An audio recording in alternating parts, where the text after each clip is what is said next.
Assalamualaikum warahmatullahi wabarakatuh. Halo teman-teman, kali ini yuk kita belajar bersama tentang sistem pakar, salah satu bidang dalam kecerdasan buatan yang kalau dirunut berdasarkan sejarah usianya sudah lebih dari 50 tahun. Kala itu, Edward Feigenbaum dan juga Joshua Lederberg dari Stanford University di California mengembangkan Dendral, sebuah sistem pakar yang dirancang untuk menganalisa senyawa kimia pada tahun 1965. Jika didefinisikan, sistem pakar ini merupakan sebuah program komputer untuk mengambil keputusan berupa solusi atau sekedar nasihat atau saran, seperti keputusan yang diambil oleh satu atau lebih orang pakar. Nah, sistem pakar ini mengombinasikan inferensi atau kaidah-kaidah penarikan kesimpulan dengan basis pengetahuan tertentu yang diberikan oleh seorang pakar dalam bidang yang spesifik. Kombinasi di antara kaidah penarikan kesimpulan atau inferensi dengan basis pengetahuan ini kemudian disimpan di dalam sebuah komputer yang selanjutnya digunakan untuk proses penarikan sebuah keputusan. Ya. Nah, tujuan sistem pakar ini sebetulnya bukan untuk menggantikan seorang pakar atau seorang ahli, tetapi untuk memasyarakatkan pengetahuan serta menyebarluaskan pengalaman dari para pakar sebelumnya. Seorang yang bukan pakar, apabila menggunakan sistem pakar ini, maka fungsi dari sistem pakar ini adalah untuk meningkatkan kemampuan pemecahan masalah. Sementara, apabila sistem pakar ini dipakai oleh seorang ahli, maka peran dari sistem pakar ini adalah sebagai knowledge assistance, ya. Karena kepakaran seorang itu terbatas, dia memiliki memori yang tak terbatas, maka sistem pakar ini bertugas sebagai knowledge assistant. Sistem pakar ini barangkali sudah pernah teman-teman dengar sebelumnya, dia hanya bekerja pada bidang yang spesifik. Meskipun pada awalnya, sistem pakar ini disebut dengan General Purpose Problem Solver, ya. Disebut dengan General Purpose Problem Solver, ya, sebuah sistem yang dirancang untuk menyelesaikan masalah yang sifatnya luas. Tapi seiring perkembangannya, bidang yang ditangani oleh sistem pakar ini lebih spesifik. Nah, dalam sistem pakar, ada beberapa konsep yang harus kita pelajari bersama. Yang pertama kali disebut dengan kepakaran atau expertise, ya. Nah, kepakaran ini, maaf, masih ada sponsor batuk dari tempat sebelah, ya. Kepakaran atau expertise ini adalah pengetahuan yang diperoleh dari pelatihan, membaca, atau pengalaman yang sudah diperoleh sebelumnya. Kepakaran ini dimiliki dan bermanfaat oleh seorang ahli untuk membantu mereka mengambil keputusan dengan lebih cepat dan lebih baik lagi daripada seseorang yang tidak memiliki kepakaran. Kepakaran ini bisa berbentuk teori atau fakta tentang sebuah permasalahan, kemudian bisa juga berupa aturan serta strategi dalam menyelesaikan sebuah masalah, atau bahkan pengetahuan tentang pengetahuan atau yang disebut dengan meta-knowledge. Konsep dasar yang kedua disebut dengan expert atau pakar, ya. Ia adalah seseorang yang sudah memiliki pengetahuan, pengalaman, serta metode khusus yang mampu menerapkan semua hal itu untuk menyelesaikan masalah atau dalam hal memberi nasihat alias saran, ya.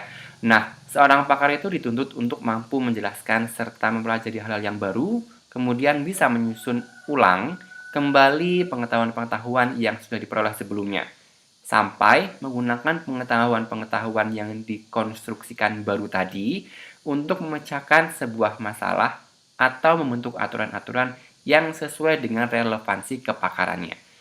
Kemudian di antara pakar dan kepakaran, ada skenario yang disebut dengan pemindahan kepakaran atau expertise transfer. Ya, tujuan dari sistem pakar ini adalah untuk memindahkan kepakaran dari seorang ahli ke dalam sebuah komputer. Kemudian dari komputer itu ditransfer kepada orang lain yang bukan ahli atau pakar. Nah, proses pemindahan kepakaran ini melibatkan 4 kegiatan setidaknya. Ada proses yang disebut dengan akuisisi pengetahuan, ya. Kemudian ada yang disebut dengan representasi pengetahuan pada komputer. Ini adalah bab yang sebelumnya harus teman-teman sudah kuasai sebelumnya.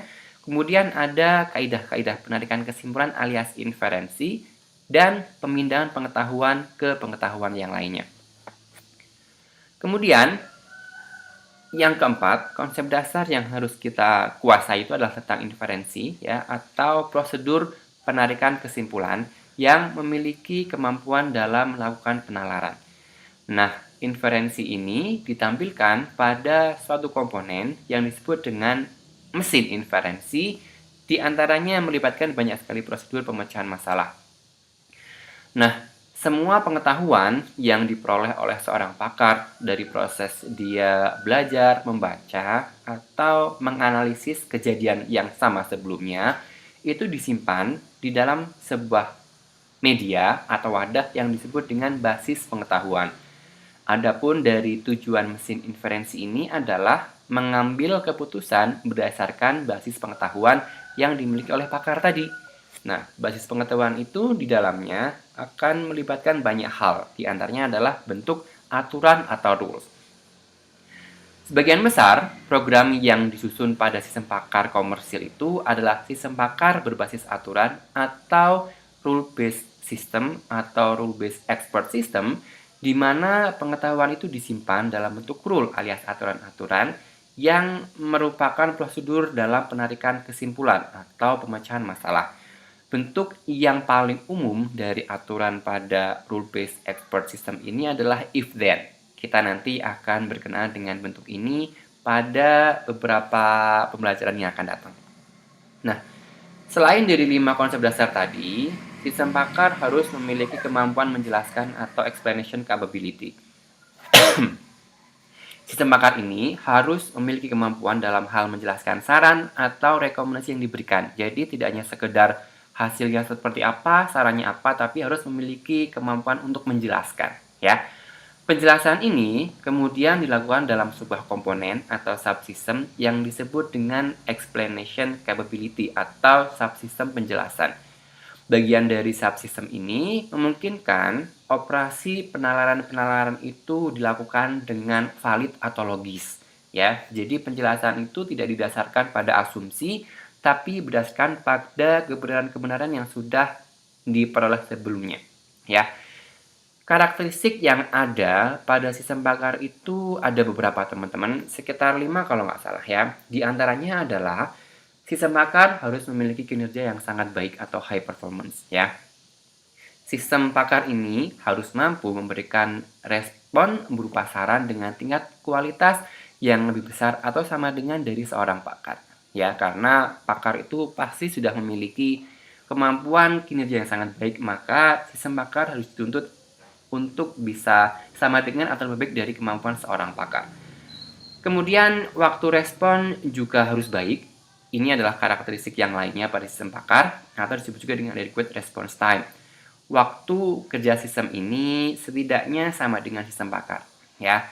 Kemudian karakteristik selanjutnya adalah sistem pakar harus dapat diandalkan atau good reliability, ya.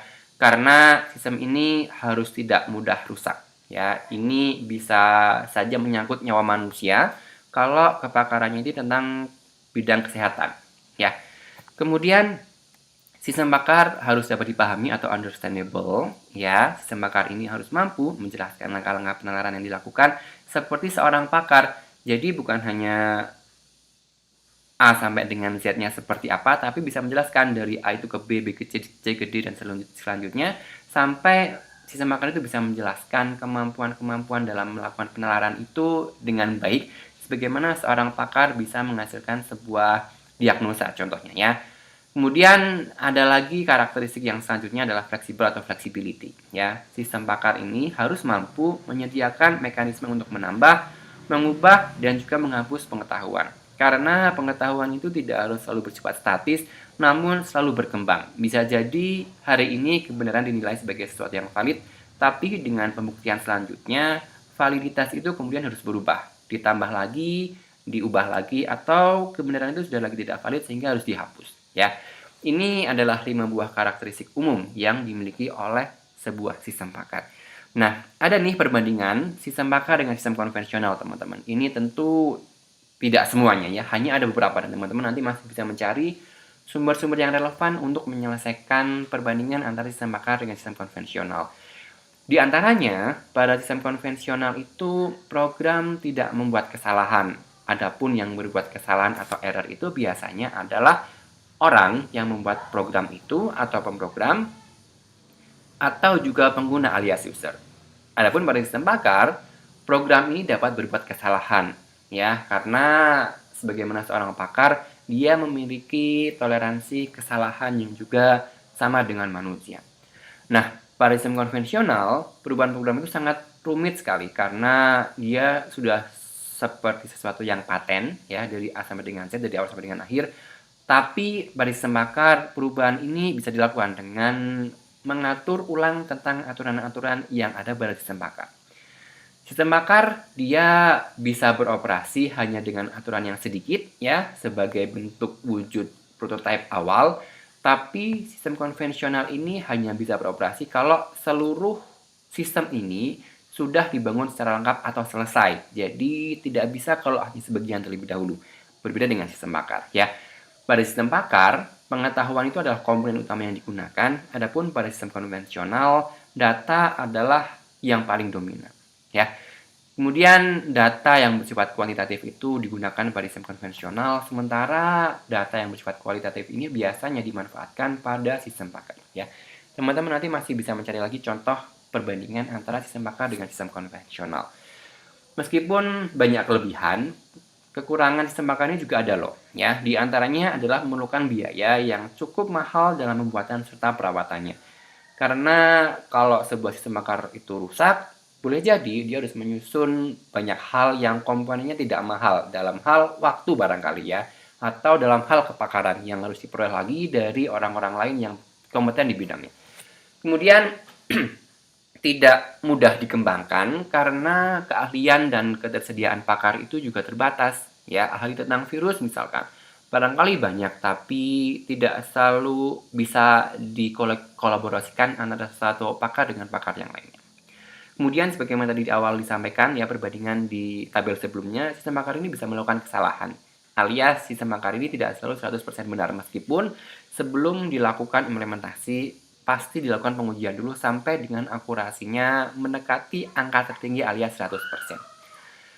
Kemudian di dalam sistem bakar ini, teman-teman, ada sebuah arsitektur atau sebuah skenario yang disebut dengan struktur. Nah, secara garis besar, struktur ini dibagi jadi dua. Yang pertama adalah lingkungan pengembangan, serta yang kedua disebut dengan lingkungan konsultasi. Kita akan belajar setiap bagian ini secara bertahap, ya. Kita punya dua bagian nih, jadi tengah-tengah ini dibagi oleh sebuah bidang, ya. Kita belajar dulu tentang lingkungan pengembangan itu apa, dan apa itu lingkungan konsultasi. Yang disebut dengan lingkungan konsultasi itu adalah sebuah bagian struktur dari sistem bakar yang digunakan untuk berkonsultasi, sebagaimana namanya, ya, agar mendapatkan pengetahuan dan nasihat dari sistem bakar, layaknya seorang pengguna berkonsultasi atau berdiskusi dengan seorang atau lebih pakar. Kemudian lingkungan pengembangan itu adalah bagian dari sistem bakar yang digunakan oleh pembuat sistem bakar untuk membangun komponen-komponen serta mengenalkan pengetahuan ke dalam basis pengetahuan. Jadi kalau diumpamakan, ya, lingkungan konsultasi ini adalah bagian front end-nya, ya, front end yang biasanya berinteraksi dengan pengguna, ya. Kemudian lingkungan pengembangan ini berarti dia adalah back end-nya, di mana kita tidak perlu tahu kerumitan yang ada di balik sebuah sistem bakar. Begitu kurang lebih, ya. Nah, setiap elemen-elemen tadi kita akan coba bahas satu persatu, dimulai dari struktur yang pertama disebut dengan akuisisi pengetahuan. Ya, letaknya ada di sebelah sini, merupakan bagian dari lingkungan pengembangan. Akuisisi pengetahuan ini digunakan untuk memasukkan pengetahuan dari seorang pakar dengan cara merekayasa pengetahuan sehingga pengetahuan itu bisa diproses oleh komputer. Kemudian pengetahuan-pengetahuan ini disimpan di dalam sebuah bagian yang disebut dengan basis pengetahuan di sini, ya. Nah, basis pengetahuan itu isinya nanti akan teman-teman saksikan, ya. Tapi basis pengetahuan ini adalah bagian yang paling penting atau setidaknya begitu, ya, karena di dalamnya berisi tentang banyak sekali representasi pengetahuan. Kalau teman-teman sudah belajar dulu, masih ingat bentuk representasi pengetahuan itu bisa dalam hal if dan rule, dalam bentuk script, frame, atau menggunakan logika-logika yang lainnya, ya. Nah, sumber pengetahuan pada proses akuisisi pengetahuan ini bisa diperoleh dari pakar, buku, atau dari informasi yang terdapat pada sebuah dokumen, ya. Ini adalah proses akuisisi pengetahuan. Disebutkan juga tadi ada bagian yang disebut dengan basis pengetahuan. Elemen dasar yang menyusun basis pengetahuan ini adalah berupa fakta serta aturan. Fakta itu boleh berupa tentang situasi, kondisi, atau permasalahan yang ada dan bernilai valid. Serta elemen kedua adalah aturan, ya, yang mengarahkan penggunaan pengetahuan itu agar masalahnya bisa dipecahkan. Basis pengetahuan ini isinya diperlukan untuk memahami, melakukan formulasi, serta untuk menyelesaikan masalah. Jadi ini juga salah satu bagian yang sangat kritikal yang ada pada struktur sebuah sistem pakar. Alat kaitan selanjutnya adalah mesin inferensi. Ini kalau dilihat ini juga salah satu bagian yang terbesar ya, yang berada pada dua buah lingkungan konsultasi dan lingkungan pengembangan. Mesin inferensi ini adalah sebuah program yang digunakan untuk melakukan proses penalaran terhadap sebuah kondisi, ya. Nah, kondisi ini ya yang kemudian dilakukan penalaran terhadapnya atas fakta dan aturan yang disimpan pada basis pengetahuan. Jadi, meskipun dipecah-pecah ya bagian yang ada pada lingkungan konsultasi dan lingkungan pengembangan ini, tapi setiap elemen di mereka ini nampaknya saling berkaitan dengan yang lainnya, ya. Nah, mesin inferensi ini bertugas juga untuk melakukan manipulasi serta mengarahkan kaidah, model, serta fakta yang tadi disimpan dalam basis pengetahuan agar solusi atau kesimpulannya itu bisa ditarik secara valid. Nah, untuk menarik kesimpulan, mesin inferensi ini menggunakan setidaknya dua strategi. Pertama adalah forward chaining, yang kedua adalah backward chaining atau kombinasi keduanya. Namun yang paling umum adalah bentuk dari A dan B ini yang merupakan forward serta backward chaining, ya.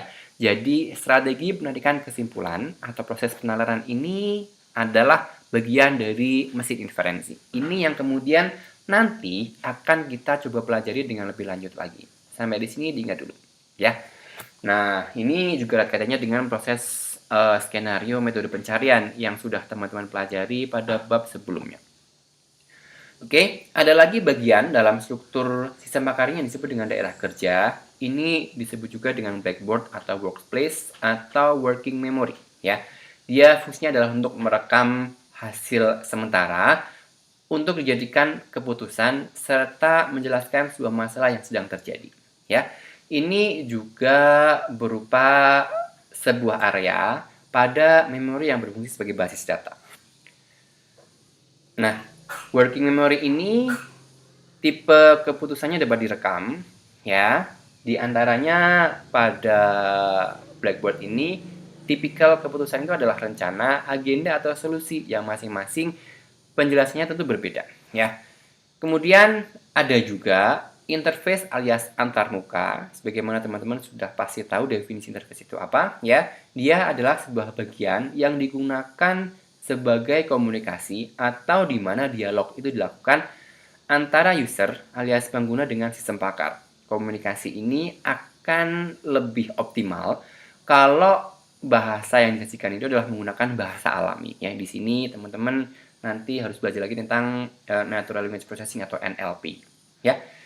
Kemudian ada juga fasilitas penjelasan. Tadi di awal ada explanatory, ya, facility. Ini juga adalah disebut dengan explanation facility, yaitu bagian dari sistem pakar yang berfungsi untuk memberikan penjelasan kepada pengguna bagaimana kesimpulan itu diperoleh. Jadi bukan hanya pengguna disajikan dengan hasil keputusannya seperti apa, tapi pengguna juga akan dijelaskan bagaimana keputusan itu bisa diambil. Ya, ini adalah bagian dari fasilitas penjelasan atau explanation facility.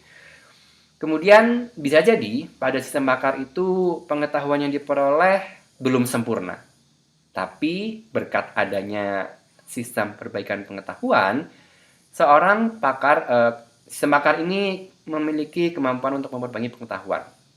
Ya, dengan cara menganalisis pengetahuan sebelumnya, kemudian belajar dari kesalahan masa yang lalu, kemudian diperbaiki agar bisa dipergunakan pengetahuan itu di masa yang akan datang. Ya.